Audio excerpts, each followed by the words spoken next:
It's time for the Deckathalon event. Hey everyone, I'm Cam from Faircord, and I've had a really fun time participating in and completing the Deckathalon events. I wanted to make a guide series that helps everyone understand exactly what to expect, why to do it, and how to do it effectively. Personally, I have completed all 7 events by getting all 7 pets and beating all 7 stage 10s. I think it's an amazing event that more people should participate in. After this video, I will make much shorter videos on each of the 7 different versions of the event to give you more specific tips on how to complete them. First, what is the Deckathalon? The Deckathalon is a recurring event that runs for 1 week every month, and you can start once you're level 10. The Deckathalons go in this order: Ice, Death, Fire, Myth, Life, Balance, Storm, and then it loops. Although difficulty of events is subjective, I'd like to share my difficulty ranking for the events. I've not heard any disputes on this ranking, and everyone's lists will look very similar to this one. From easiest to hardest: Life, Storm, Ice, Death, Fire, Myth, Balance. For new players, I would highly encourage you to start on an easier one. Storm is perfect to start because you'll be able to slowly build up to the harder ones. Now, why would you do the Deckathalon? The top 3 reasons you should do the Deckathalon that will help you out with other areas of the game would be the pets, decks, and treasure cards. The school class pets, which you get at the end of the event's rewards, are arguably the best pet bodies in the game. They each give you 2 extra 0-pip blades, sharpen, and a school blade, which do stack with other item card blades. Also, the first generation talents and stats are extraordinary. Look at this. The Ice one has Ice Assailant, Ice Dealer, Pain Giver, Spell Proof, Ice Giver, all in the pool. Also, they're really cute, look at that.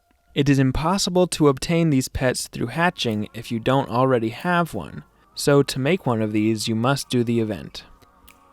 Next, the decks give some insane stats.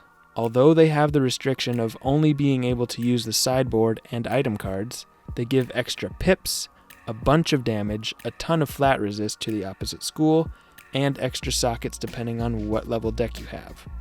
All Deckathalon recipes can be crafted by any wizard regardless of their crafting rank. With treasure cards, the towers will give you recipes to craft super helpful TC to use in PvP, like Storm Elf and Death Minotaur, using reagents exclusively from the event. Some of the treasure card recipes that you get are exclusive to the event. They are these 7 3-pip spells. Some are more helpful than others. A few more incentives from the Deckathalon are the Hands of Fate wands for stitching, which is the main reason I personally do the events. See, look how cool they look. And check out the attack animation. Also, you can get rank 1 spellements, magical clay for the Sinbad Gauntlet, points for Skull of Fortune, and exclusive badges. Even if none of those things are important to you, I would still recommend the event just because of how much fun it is. Okay, so how do you do the Deckathalon? In the Deckathalon, you use only treasure cards, but there's a few TC that are restricted.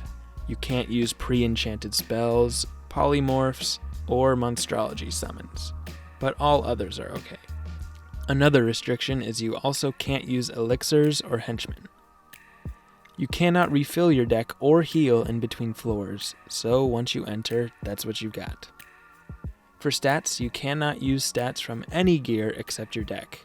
Your base health will be 500 no matter what school you are, and the tower will give you some extra accuracy for the opposite school, making normal spells accuracy be 95%. For example, Life gets an extra 5% base accuracy, and Storms gets an extra 25%. Also, when you get higher up in the tower, you'll gain Power Pip chance, and you'll automatically have a mastery to all schools. In the event, you'll make your way up through 10 stages of enemies, ending with a battle with the professor of the event's school. A stage is a group of 3 floors, totaling 30 floors in all. Each stage consists of 1 enemy, 2 enemies, including the enemy from the previous floor, then 1 tougher enemy, or boss. After you complete a stage, you will reach a checkpoint and be able to enter the tower at the following stage in the future. When the stage is complete, don't forget to talk to Kara Runewright to get your recipes. For the recipes, she will sell you not only the deck of the stage you just completed, but also the 2 previous ones, just in case you miss one. She also sells TC recipes and housing item recipes. Each entry into the tower is called a credit. You can use a credit to climb as high in the tower as you can without dying or running out of cards. You are limited to 3 credits per day per wizard. So if you want to keep playing and get more runes, you can run the event on multiple characters. If you're not able to play on a particular day, you can claim your 3 daily credits to be used on another day. You earn points depending on how many treasure cards you use, inside or outside the tower, and that will be reset every day. Also, you can earn points based on how many enemies you defeat in the tower. This reward depends on the rank of the enemies, which are as follows. Stage 1 has rank 1s, Stage 2 has rank 2s, 3 has 3s, 4 and 5 have rank 4s, Stages 6 and 7 have rank 5s, Stages 8 and 9 have rank 6s, and Stage 10 has rank 7s. Thus, completing the stages will be worth these point values. Decathalons will start on Tuesday mornings and run for an entire week, meaning if you stay up till midnight Central Time on Monday, you can get a total of 24 credits. It may seem daunting, but getting the pet is very doable, even if you start a couple days late. We'll discuss deck setup later, but what most people do is start at stage 1 and climb up to as far as they can go without dying. They give you a lot of wiggle room, so if your plan was to run stages 1 to 3 plus the first floor of 4, you'd be able to get the pet in 4.5 days. Regarding points, there's also a leaderboard system here based on event points, featuring players with crazy high scores. Personally, I don't attempt to rank up there, but if you're curious, these people start with high-level decks, like 8 or 9, and run stages 1 to 9 over and over again. Runes are a group of reagents that are exclusively from the Deckathalon events. There are school-based runes that have 3 different versions: the regular runes, the enhanced runes, and the superior runes. Mainly you will use these to craft higher decks, but you can also use them for treasure cards and housing items. In addition to these, there are some universal runes, like the augmentation runes, the improvement runes, the strengthening runes, and the ultimate runes. The first 3 of these you can get from the towers, but the ultimate runes you can only get from the event rewards bar. These runes are used for crafting the different hands of fate. Enemies. Thanks to Fairchord's very own Master Andreas, we have access to this amazing spreadsheet that details each enemy's health and how much damage you will need to do depending on the deck you have. The sheet will also give you the effective health that you need to do to kill the enemies, factoring in damage and boost. For example, if the enemy's effective health is 994 and you're carrying a deck 1 in the Myth Deckathalon, an Oni No Plague would 100% kill because it does 1000 damage. It's always better to use flat damage spells because you can rely on how much you'll do. If you're working with spells that have a range, always use the lower end in your calculations. Also on the side here, Andreas has put some notable spells that the enemies tend to use that could be a problem. You can also click on the enemies themselves to go to the wiki, but that information won't necessarily be accurate past stage 4. Pets. Without a good pet, this event will be infinitely more difficult higher up. While no pet stats carry over to the Deckathalon, having pets with a bunch of Maycasts and a will cast will give you a huge leg up. For those of you who don't know, here's a brief explanation on how will casts work. They show up on the side here, and you pick the spell before your other spell, and they will both cast on the same turn. Your normal spell and then the will cast. Each one has a number of turns that it will take to cast, and they all have a limit of how many you can use per battle. Frozen Kraken, for instance, you can only use 3 times. When making a Deckathalon pet, note that the item cards the pets grant you will not be available in the tower, so the body of the pet really doesn't matter. As far as we know, the pet's stats do not affect the cast rate of Maycast talents, so you can take that load off and not have to worry about these when you're making your pet. The pet's talents could be different by a small margin between each Deckathalon, but if you don't want to make a pet every month, the combination that would be most universal would be 4 Maycast heals plus a Willcast Frozen Kraken. Many people in the past have suggested using Willcast Vampire, but here's why using Frozen Kraken is way better. First of all, the damage is significantly better, and the value that the healback of Vampire gives is minimal compared to this damage difference. Also, Vampire costs 1 extra turn. Although Willcasts don't take your pips, this number signifies how many turns it will take to be able to cast. And lastly, Willcast Vampire is way more expensive in tokens to unlock. Obtaining these rare tokens will delay you a lot if you're starting out. For the heals on your Deckathalon pet, any combination including 4 of the following 5 talents would be perfect. They are Fairy, Sprite, Sprite Queen, Healing Current, and Unicorn. You can choose for yourself which of the 5 you leave out. Personally, I would recommend leaving out either Unicorn or Sprite. Sprite heals for a decent amount, but it's over time, so if you need health fast, it's not the best option. And Unicorn heals for the least amount, but it does it all at once. Also, it can heal a minion if you have one. Quick side note here, using minions and Willcasts are very important in the Deckathalon, but be warned that if you pass 3 times in a row, the enemies will cheat cast a damage bubble that will make it very difficult to survive for much longer. Continuing with pet making, there are a few options for a socketed jewel that gives a Maycast talent, but all of them cost crowns. Kroger gift cards give these special jewels, and the Scroll of Fortune in the past has given these jewels. While Scroll of Fortune jewels have never repeated in the past, it is safe to assume that they will keep giving helpful jewels or Kroger jewels. Without these jewels, you will be fine. They're just a helpful addition if you have them. Cards. Make sure you have some gold going into this event, because buying all the treasure cards you need will cost lots. Some Deckathalon players may go in with just storm hits no matter which Deckathalon it is, but I would highly recommend preparing with the opposite school's hits. For the balanced Deckathalon, balance, myth, life, and death boost. Along with the boost and the accuracy, you also get damage for those hits along with the Deckathalon decks that give flat resist to the enemies you're fighting. For acquiring treasure cards, most everything you need can be found in the bazaar or from vendors. Some notable exceptions would be pack cards and Brandon minions.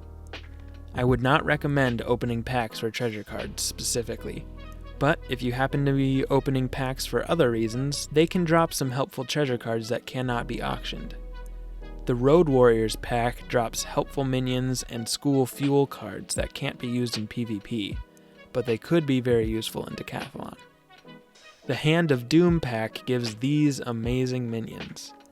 Each pack guarantees one of them.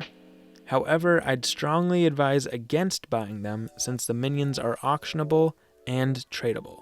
For vendors, I would recommend Harold Argleston in the Wizard City Library, because he sells shields, blades, and all the 1 to 5 pip hits. And you can now access the Bazaar's treasure cards from the library too. Killaman Copperleaf in Zafaria sells most of the other cards you'll need. He sells Dispels, Minions, and 6-pip hits. The only other cards you may need would be 7-pip hits like Orthrus and Fire Dragon.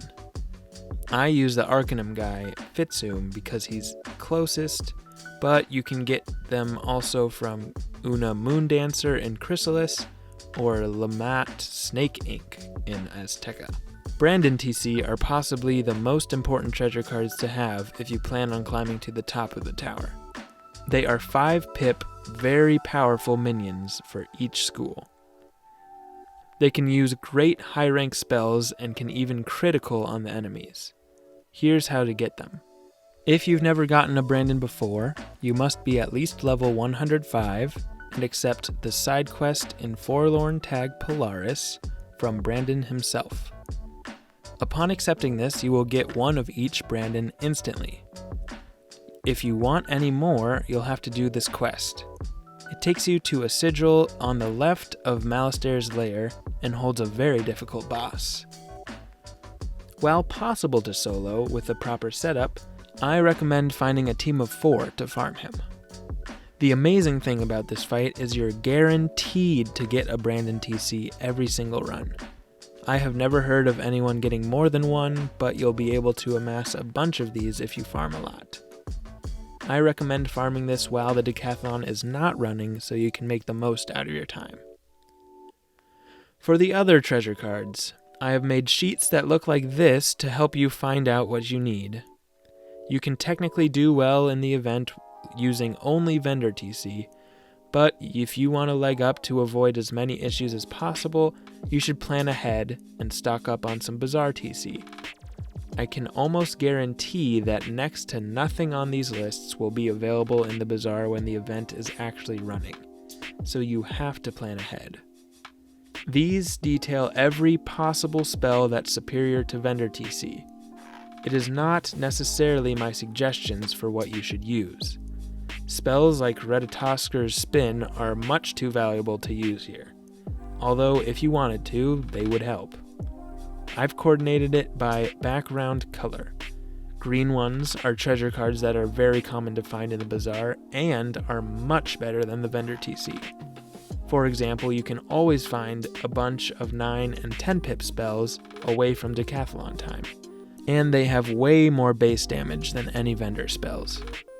The next category, yellow, are TC that are as common as green ones, but aren't quite as helpful. They tend to be about in the middle of vendor spells. For example, Stormbird does the middle of lightning bats. Next is blue, which are super helpful just as green, but not as easy to obtain. If you find any of these in the Bazaar, snatch them up immediately.